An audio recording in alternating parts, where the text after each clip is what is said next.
Isang tulog na lang at mapapanood ng inaabangang telepantasya ng taon, ang bagong Encantadia. Kaabang-abang daw ang level up ng pag-arte, direksyon at special effects. Narito ang aking chika.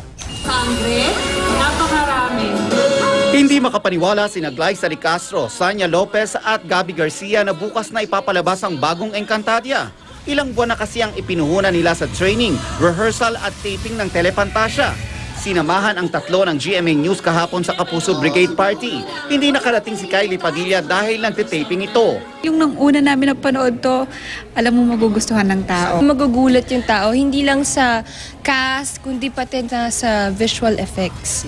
Napakaganda ng effects. Kahit kami gulat nung napanood namin yung pilot, ang ganda talaga.